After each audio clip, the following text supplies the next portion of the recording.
الحمد لله وصلى الله وسلم على رسول الله وعلى آله وصحبه ومن والاه. مسلمانان بروز خوشويست بروجيك راجندرا وبناوي مختصر العقيدة الإسلامية بوختي بيرو باوري إسلامي كخوي دبينيت ولا كومال برسيار والله مكزور بكورتي سبارت بتوحيد خوي پروردگار جوركاني توحيد وشرك بورياردان بخوي پروردگار وأنواع الشرك شركي بتسوق شركي جورا هموشي ببلغي آيات وحديث رنكرا وتوا لا دانري شيخي باريس محمد بن جمل الزنور رحمة خوي پروردگاري لبد وما مصطفى من كريم كردويتي وبكردي بروجك شهرية وإعلاني كردوا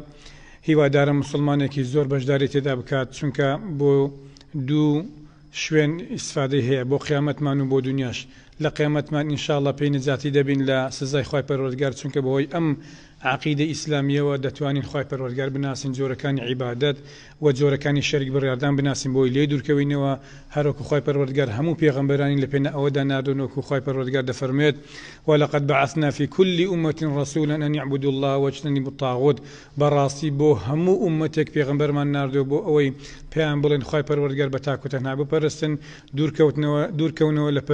پەرستنی تاغوت و شەریک بڕیاردان جا هەر کەسێک عەقیدە نەخوێنێ و شارەزایی نەبێ لە بیر و باوەڕی ئیسلامی نازانێت شەریک بڕیاردان چییە تا هەتا وەکو لێی دوورکەوێتەوە وەکو کەسێک وایە دوژمنی خۆی نەناسێت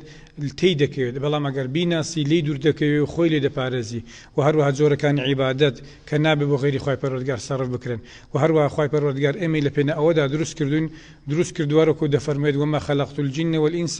إلا ليعبدون جنۆکۆی ئینسانم تەنها لە پێناو پەرستشی خۆمدا دروست کردن و هەروەها چەندان زۆر پرسیاری کورتی تێدان یەکێک لەوانە خوای پەروەردگار لەکوێیە کە لەسەر عەرشە بە دەلیلی ئایەت و حەدیث بمان دەسەلمێنێت و ئێمەی مامۆستاژ لە بیدایەتی تەڵەبایەتیمان لە ساڵی نەوەتەکان هەر لەسەر ئەو عەقیدەیە پەروەردە بووینە و یەکەم کتاب کە دەستمان پێکرد خوێندمان ئەم عەقیدەیە بوو بۆیە